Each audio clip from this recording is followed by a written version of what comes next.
आम्हाला असं वाटतं की आईशिवाय आम्ही कोणीच नाही, आई वडिलांशिवाय. म्हणजे नुसतं आईच म्हणता येणार नाही, आपल्या वडिलांच्या बाबतीत तीच परिस्थिती आहे. कारण त्या काळामध्ये मुलांना शिकवणं, ॲडव्हान्स परिस्थिती असताना किंवा कर्ज काढून शिकवणं, त्यांच्या दृष्टीने खूप बोल्ड डिसिजन होता, व्हिजनरी डिसिजन होता. तो निर्णय प्रत्येकानेच चांगल्या पद्धतीने मान्य केला असेल अशी काही परिस्थिती नाही. नातेवाईकांनी तो मान्य केला असेल योग्य प्रकारे अशी परिस्थिती नाही. परंतु त्यांना व्हिजन असल्यामुळे, त्यांच्याकडे ते ज्ञान असल्यामुळे त्यांनी तो डिसिजन घेतला, निर्णय घेतला आणि ते त्याच्यावरती ठाम राहिले. म्हणून आमच्या गावातून प्रथम ग्रॅज्युएट माझे मोठे बंधू झाले. मग ते ग्रॅज्युएट झाल्यानंतर त्यांनी आम्हाला इन्स्पिरेशन दिलं, आम्हाला शिक्षणाची जबाबदारी त्यांनी घेतली आणि विशेष करून माझ्या बाबतीत तर IAS व्हावं ही संकल्पना त्यांच्यामधून त्यांनीच माझ्यावरती रुजवली. नाही तर मला IAS काय असतं हे सुद्धा माहित नव्हतं. म्हणून त्या काळात कर्जबाजारी किंवा शेती विकून सुद्धा हा निर्णय घेणं, तो शेवटपर्यंत तडीस नेणं, हा त्यांच्या दृष्टीने खूप रिव्होल्युशनरी आणि व्हिजनरी डिसिजन होता. ते करत असताना आईचं कॉन्ट्रीब्युशन, वडिलांचं कॉन्ट्रीब्युशन हे शब्दामध्ये नाही सांगता येणार. आठवणी खूप आहेत.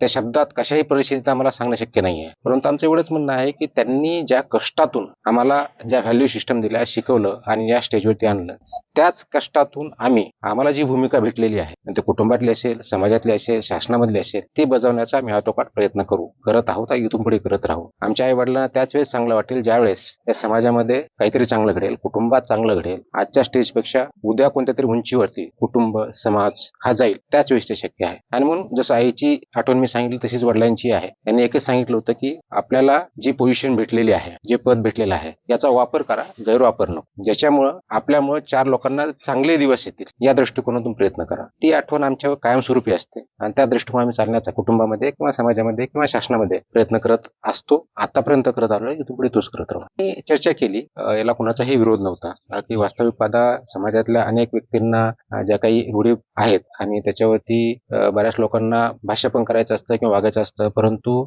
समाजामध्ये एक पीअर प्रेशर पण असतं, एक अनेक वर्षापासून चाललेलं असतं, त्याचं काय करायचं हाही प्रश्न असतो. त्याच्यामुळे वाच्यता बऱ्याच वेळेस होतही नाही. परंतु आम्ही हा कॉन्शियसली डिसिजन घेतला, त्याच्यामुळे सर्वांची सहमती होती आणि त्यानुसार आम्ही तो इम्प्लिमेंट केला. 10वा दिवस किंवा 13वा दिवस हे साजरा करण्यामध्ये किंवा त्याच्यामध्ये पूजा करण्यामध्ये खूप मोठं काही औचित्य नाहीये. औचित्य हे आहे की आपण ज्यावेळेस आपल्याला घरातला कोणतरी डिअर व्यक्ती जातो, त्यावेळेस त्याच्या आठवणी असतात, त्याचं साथून करण्यासाठी आपल्याकडे नातेवाईक येतात, आप्तेष्ट येतात, मित्र येतात, त्यांच्यासाठी आम्ही इथं हजर आहोत.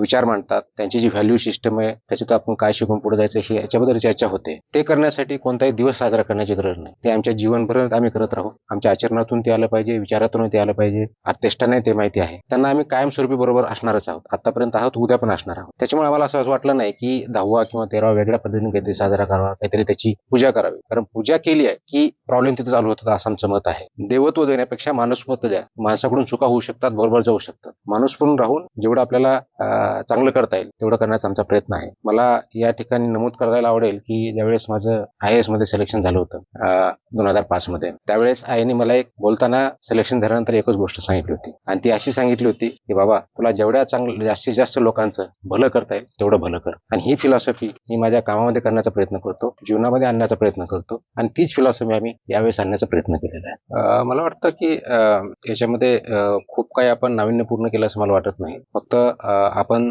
जे करतोय त्याला रॅशनॅलिटी असावी. एक शिक्षित व्यक्ती असल्यामुळं आणि अभ्यास असल्यामुळं या गोष्टीचा विचारपूर्वक निर्णय घेणं गरजेचं होतं. आम्ही कुटुंबियामध्ये आम्ही चर्चा केली या बाबतीत आणि आम्ही असंच ठरवलं की आई आमची खूप रॅशनल होती. म्हणूनच या खेडेगावात येऊनही आम्हाला शिक्षण केलं. म्हणजे माझे मोठे बंधू जे आहेत ते गावातले पहिले ग्रॅज्युएट आहेत. हे करण्यापाठीमागचा उद्देश त्यांचा रॅशनॅलिटी जर होता आणि त्यांचा बघण्याचा दृष्टिकोनही त्या दृष्टिकोनातून जीवनाकडे त्यांनी बघितलं होतं आणि त्यांची शिकवण हीच होती की आपला सदुपयोग झाला पाहिजे कोणत्याही गोष्टीचा. तर जी मृत्यू झाल्यानंतर आम्हा सर्वांना दुःख आहे, गावकऱ्यांना आहे, यातना आहेतच. परंतु हे करताना अस्थि विसर्जन करून पाण्याचं पोल्युशन करून त्याच्यामार्फत परत दुसऱ्यांना त्रास होईल, जलचर असतील किंवा इतर गोष्टी असतील, ते करणं योग्य नव्हतं.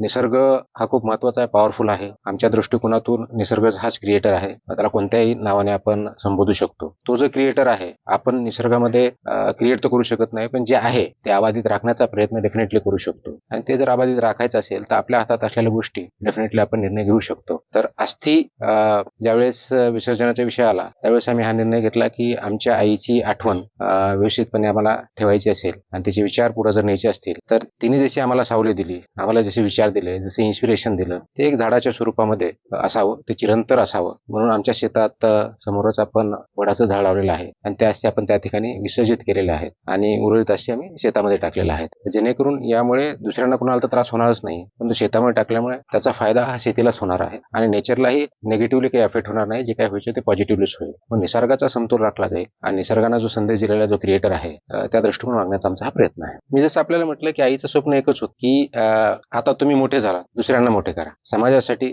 ज्या ज्या ठिकाणी दुःख आहे ते दूर करण्याचा प्रयत्न करा. आणि आज आपण ज्यावेळेस ज्या खुर्चीवरती गेलो किंवा ज्या ठिकाणी गेलो त्या खुर्चीमुळे आज आपण खुर्ची सोडताना ती खुर्ची मोठी झाली पाहिजे ही तिची अपेक्षा होती. त्या दृष्टिकोन आम्ही चालण्याचा प्रयत्न करत आहोत. इथून पुढे तोच करणार आहोत. मातीशी नाळ तुम्ही ठेवली, एवढं उंचीवरती गेल्यानंतर आईचं देखील या शेती मातीमध्ये तुम्ही वाढले, सगळे जडले, ही नाळ कशा पद्धतीने इथून पुढच्या कालावधीमध्ये टिकून ठेवतात? गावाशी याच गावामध्ये वाढला, याच गावातून पुढे गेला, त्या अनुषंगाने काही वेगळं कंस्ट्रक्टिव्ह काम? मला वाटतं असं वेगळं काही करत नाहीये मी. अनेक परत जे बोलतो की नाळ जुळणं म्हणजे की तुमच्या व्हॅल्यू सिस्टम्स काय आहे याच्याशी महत्वाचं असतं. तुमची व्हॅल्यू सिस्टम जर प्रामाणिक असेल, पारदर्शक असेल, अकाउंटेबल असेल तर तुमचंच गाव काय, तुम्ही ज्या भूमिकेत आहात त्याची तुमची नाव जुळलेली असली पाहिजे. मी एक जर पब्लिक सर्वंट आहे तर मी महाराष्ट्रामध्ये आहे तर महाराष्ट्राचा पब्लिक सर्वंट आहे. महाराष्ट्रामधलं कोणतंही गाव जरी असेल त्याच आत्मीयतेनं मी बघितलं पाहिजे, मग ते माझं स्वतःचं गाव असेल किंवा दुसरं कोणतं असेल. मी त्या दृष्टिकोन याकडे बघत आलेलो आहे. गावामध्ये सुद्धा मी हा संदेश दिलेला आहे की आपलं कोणतंही सार्वजनिक काम असेल बिनधास्तपणे मला सांगा, मी ते करण्याचा प्रयत्न करेल. मात्र वैयक्तिक काम आपले होतीलच ही मला गॅरंटी देता येणार नाही, कारण वैयक्तिक ज्यावेळेस असतं, कुणाला नोकरी हवी असते, हे असतं ते असतं, जिथे शक्य तिथे आपण गायडन्स करू, मदत करू, पण सार्वजनिक कामाला माझं प्राधान्य असतं. त्या दृष्टीने करण्याचा प्रयत्न करत असतो. म्हणून या गावाचा जे काही प्रश्न असतील, अडचणी असतील किंवा विकासाच्या दृष्टीने येणारे प्रश्न असतील ते सोडवण्याचा आतापर्यंत प्रयत्न केला, इथून पुढे करत राहू. म्हणजे उदाहरण द्यायचं झालं तर आपल्याला कदाचित माहित असेल की दिपवाळीला दरवर्षी गेल्या 10-15 वर्षापासून आम्ही गावात येत असतो. उद्देश एवढाच असतो की पंचक्रोशीतील जे बीड जिल्ह्यातील नागरिक असतील त्यांना काय माझ्याशी भेटायचं असतं, आम्हालाही काही मित्रांना आपल्या भेटायचं असतं, त्यांच्या काही थोड्या अडचणी असतील दूर करण्याच्या दृष्टिकोनातून एक फिक्स दिवस असावा अशा दृष्टीने आम्ही येण्याचा प्रयत्न असतो. तो आम्ही इथून पुढे चालू ठेवणार आहोत. त्याच्यामुळे नाळ कधीच सुटली जाणार नाही, कारण नाळ ही तुमच्या व्हॅल्यूची असली पाहिजे, ती आमच्या व्हॅल्यूची आहे. आणि ह्या मातीतच रूळ असल्यामुळे या गावातले रस्ते असतील, या गावातली शाळा असेल, शेती असतील, इव्हन तेव्हाचे माझे टीचर्स असतील, त्यांना माझा संबंध कायमस्वरूपी आहे, तो तात्पुरता नाही, ट्रान्झॅक्शनल नाही. त्याच्यामुळे माझ्या स्वभावामध्ये सुद्धा मी बऱ्याच वेळेस बोलताना म्हणतो की अप्रोच हा ट्रान्झॅक्शनल मी कधी ठेवत नाही, हा ट्रान्सफॉर्मेटिव्ह असतो. ते ट्रान्सफॉर्मेटिव्ह अप्रोच या दृष्टिकोनातून आहे. पण शक्यतो या गावातले सुद्धा जेवढे प्रश्न आहेत ते मी सॉल्व्ह करण्याचा प्रयत्न केला किंवा जिल्ह्यातले कुणीही जरी आलं तर त्या दृष्टीने माझा प्रयत्न असतो, आतापर्यंत केला, इथून पुढे आम्ही करत राहू. आता दिपावळीच्या वेळेस येण्याची संकल्पना ही काय माझी मुळात नव्हती, ती माझ्या बंधूंची होती. त्यांनी मला सांगितलं गावातल्या लोकांना भेटायचं असतं, आपलं असं एक दिवस नाही की त्या दिवशी आपण जाऊन असं सांगू, म्हणून दिपावळीच्या पाडव्याच्या दिवशी हा दिवस ठरवला आणि तिथून पुढे आम्ही कंटिन्युअसली ते पाळत आलेलो आहे. एक्सेप्ट मला ज्यावेळेस ड्युटीमुळे कधी इलेक्शनची कुठे ड्युटी आली दिपावळीच्या वेळा तर ते सोडलं तर आम्ही कंपल्सरी इथं हजर असतो आणि ते इथून पुढे चालत राहील. माझी विनंती एवढीच आहे की आपण कोणता जो निर्णय घेतो थोडा विचारपूर्वक घेतला पाहिजे, कारण एखादा माणूस व्यक्ती निर्णय घेतो त्या पाठीमागे काहीतरी कारण मीमांसा असते. ती कारण मीमांसा ही बुद्धीला पटणारी असावी, त्याचे परिणाम आपल्याला दिसायला पाहिजे, त्याच्यावर थोडा विचार केला पाहिजे आणि कुणालाही न दुखावता तो करण्याचा प्रयत्न केला पाहिजे. आणि हा निर्णय घेताना तो फक्त तात्पुरता नाहीये, तो लॉंग स्टँडिंग कोणतीही टेस्ट जर आपण केली तर त्याच्यावरती तो खरा उतरला पाहिजे. अशा दृष्टिकोनातून आपल्या वैयक्तिक जीवन असेल किंवा सार्वजनिक जीवन अशामध्ये निर्णय घेणं अपेक्षित असतं आणि आपण जो निर्णय घेतो तसं वागलं पण पाहिजे. म्हणून याच्यातून आमचा उद्देश जेवढा आहे हा काही कुणाच्या विरुद्ध किंवा कशासाठी हा निर्णय नाही, तो योग्य आहे की अयोग्य हा दृष्टीने विचारला, राईट आहे का रॉंग आहे या दृष्टीने बघितला, त्याचे परिणाम चांगलेच आहेत असं आमच्या दृष्टिकोन वाटतं. बऱ्याच वेळेस असं बघितलं गावामध्ये, मी या गावात राहिलेलो आहे, अनेक जण राहतात,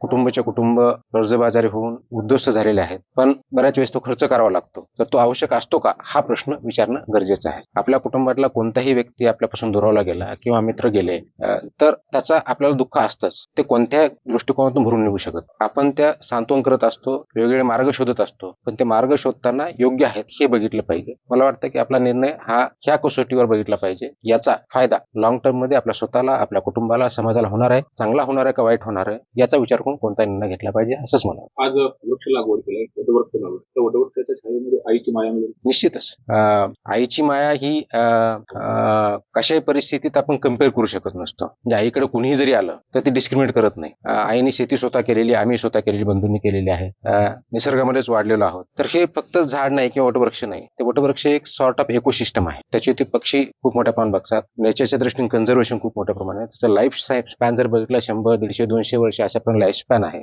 अनेक वादळं ते सोसतं, अनेक उन्हाळे सोसतं, अनेक पावसाळे सोसतं, ड्राऊट सोसतं. हे जर बघितलं तर त्याच्यामध्ये रिझिलियन्स ज्याला म्हणतो, परिस्थितीशी झगडण्याची वृत्ती सुद्धा त्याच्यातून आपल्याला दिसून येते. तर हे जर आपण बघितलं तर परिस्थिती झगडावं कसं त्या वटवृक्षातून सुद्धा आपल्याला दिसून येतं. मग हे जर बघायचं असेल तर आम्ही या वटवृक्षाकडे त्या अँगलने बघ की पुढचे 150-200 वर्षे हे झाड जगेल, त्याच्यामध्ये अनेक लोकांना सावली तर भेटेलच, परंतु इकॉलॉजी आणि निसर्ग जे आहे याचा एक बॅलन्स याच्यातून आपल्याला बाहेर येताना दिसेल. याच्यामध्ये पशु पक्षी पण जगवले जातील, परिस्थिती झगडावं कसं हे पण बघितलं जाईल, आणि ऑफकोर्स सॉइल पासून, वॉटर पासून ते सर्व निसर्गापर्यंत याचा पॉझिटिव्ह इम्पॅक्ट दिसेल. आम्ही त्या दृष्टिकोनाने